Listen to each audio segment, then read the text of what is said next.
And is private sector allowed in all the three? Of course, yes. Private sector is allowed under all the three. In fact, if you have read yesterday's newspaper or seen yesterday's news, please do let me know. Is there a proposal by Adani company to construct 2000 crore rupee worth of transmission lines in Mumbai now? Check the newspapers. Please check the newspapers. Read the newspapers. That's the reason you need to read current affairs. Day for yesterday, was there an announcement by Adani company to construct 2000 crore worth of transmission lines in Mumbai? Transmission means distribution. Transmission means transportation. So private sector is allowed in transmission. It is there. Now coming to the question,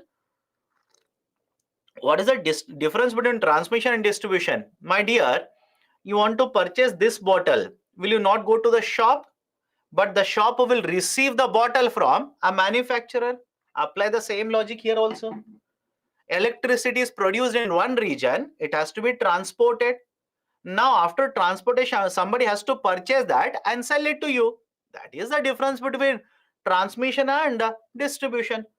And third question, why is there a need of a transmission? Right? Do you think electricity will be produced in your city only? Do you think electricity is produced, sufficient amount is produced nearby you? No. In some regions, more electricity production. In some regions, no production. Some regions, very less. So you'll have to transport it. Apply the same logic of supply and demand. You'll understand everything. Okay. Now come to the issues. Come to the issues in the power sector. Let's go one by one. First one, high aggregate technical and commercial losses. Very, very famous, AT&C. High aggregate technical and commercial losses, AT and C. Now, what is this? Right, AT and C losses, point number one. AT and C losses are basically those losses wherein the distribution company will supply electricity but doesn't earn anything. Very simple. I'll repeat the statement. AT and C losses are those losses where the distribution company will supply electricity but doesn't earn anything on this supplied electricity. For example, imagine the distribution company has supplied 100 units of electricity. They have supplied 100 units. What if out of 100 units, 20 units is because of power theft?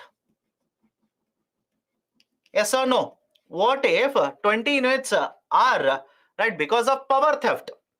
Have you seen people stealing power? Have you seen people stealing electricity? If you have not seen, then you have missed out something wonderful in case of India. Right? People will basically take two wires, put it on the wire, transmission wire, and directly take electricity into their home. Right? They'll say this is direct benefit transfer. Although it is not legal, it is illegal. It is basically stealing electricity. So on one side, the distribution company has supplied 100 units, but out of 100 units, 20 units is loss for them. Can I call it as a part of AT&C losses? Some of the electricity will be lost in the form of heat. Some of the bills they will not be able to collect because people have moved away. Right? People have stopped making payments, etc., etc. So all of these are called as aggregate technical and commercial losses. Point number one. And in case of India, AT&C losses are very high. These are very high. Right? Generally, in many of the states, even today, AT&C losses are 18%, 20%, 19%, more than 20%, etc. Second one, there's a huge distress in the distribution companies. How? Point number one, distribution company will purchase electricity from the generation company. Look at the picture and let me know. The DISCOM will purchase electricity from the GENCO. Right? And after this, the DISCOM will install infrastructure to supply electricity to the customer. Now, can I say the distribution company has incurred expenditures, has spent money to supply electricity? All of you okay with this picture? Please do let me know. The DISCOM has spent money, right? Has spent certain amount of money to supply electricity. I'll call this as average cost of supply, ACS. average cost of supply. Let's say hypothetically, the distribution company will spend 5 rupees to supply 1 unit of electricity. But on the other hand, when they will supply, they will collect a bill from you. What if they collect only 4 rupee per unit? Think of it. They will supply electricity and spend 5. They will collect money from you. They'll collect only 4. Can I say it is a loss for the distribution company? Any problem here? It's a loss for the distribution company. So on one side, average cost of supply is incurred, and by supplying electricity, they will collect money from you. That is average revenue. If average cost of supply is greater than average revenue realized, can I say this will lead to losses for the distribution companies? Any problem with this? Please do let me know. Any problem? Many of you are asking, sir, why? Why does this happen? Have you seen many state governments announcing free electricity for the people? Free electricity for agriculture sector? Right? Yes or no? And in many cases, state governments through the boards will decide the unit price, will decide unit prices. That is the precise reason the average cost of supply becomes higher than the average revenue realized, and this will lead to losses for the distribution companies. Now have a look at this picture. Please have a look at this picture. Step number 1, generation company will supply electricity to the distribution company, will sell electricity. Step number 2, the distribution company will sell the electricity to the customers, collect the bills. Step number 3, the distribution company will pay the bills to the generation company. Now think of it. If the distribution company incurs losses because of higher ACS, higher AT&C, will they default on the payment to the generation company? Possible or not? Will they delay or default the payment to the generation company? And when they delay or default payment to the generation company, will the generation company default or delay payment to coal supplier? Can this happen? Can the generation company delay or default on the loans that they have taken from the banking sector? Yes, all of this is possible. And all of this generally happens in India. All of these generally happens in India. The distribution companies are incurring huge amount of losses. They are incurring huge amount of losses in India. And it's not new. Historically, they have been incurring losses. And when they incur losses, their payment to the Gencos will either be delayed or they will default. And when they will delay, the Gencos will start delaying their payment to the banks. In many cases, these accounts have been declared as non-performing assets. In many cases, the coal suppliers have stopped supplying coal to the generation companies. All of this will happen because of higher AT&C and higher ACS compared to ARR.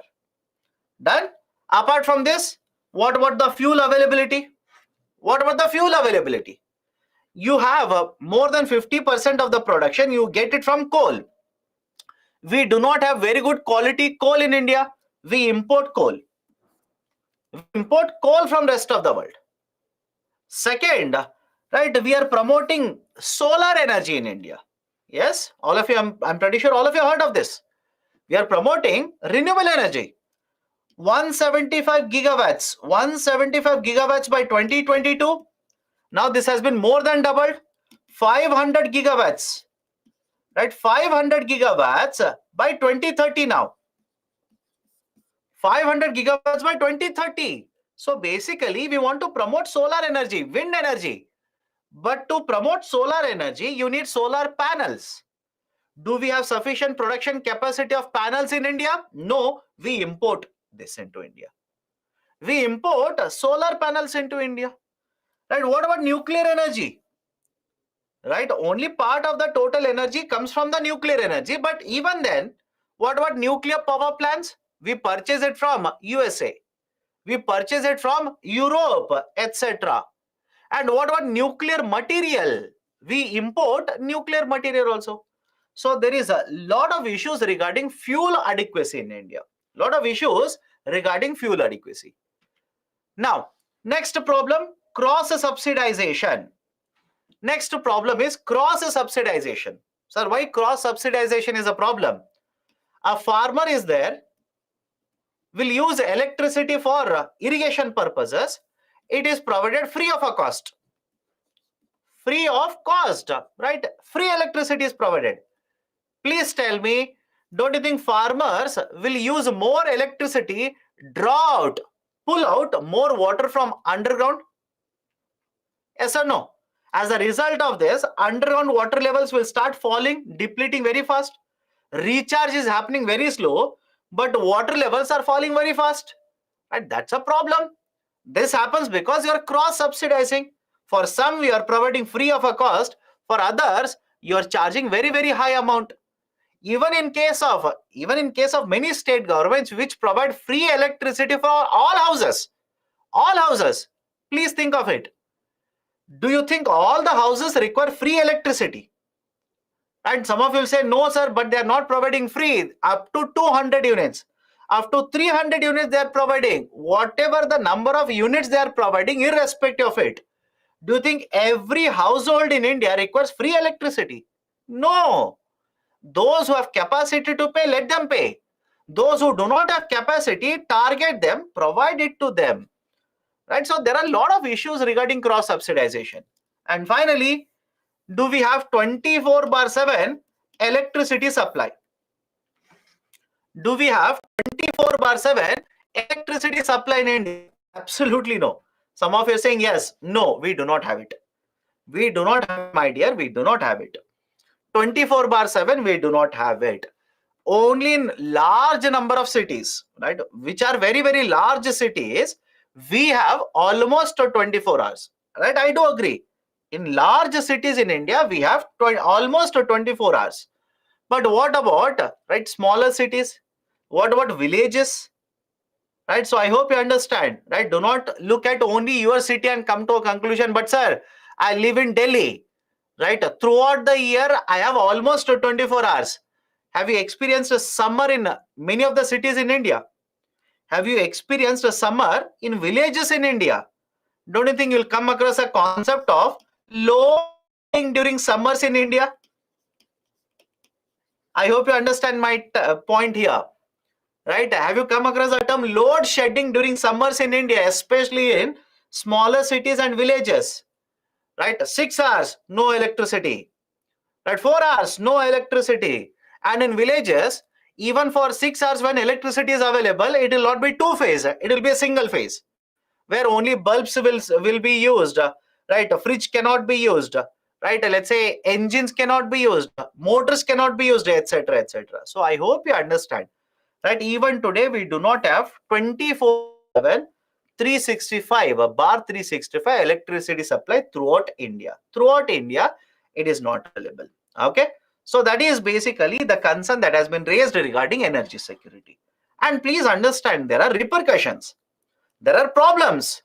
There are problems with not having energy sufficient amount of electricity. Will it affect industrial output? Will it affect learning abilities of the children? Will it affect, right, let's say, many other activities of the people? Of course, yes. There are a lot of repercussions regarding this. Okay. Right. So this is basically a problem regarding energy security. So what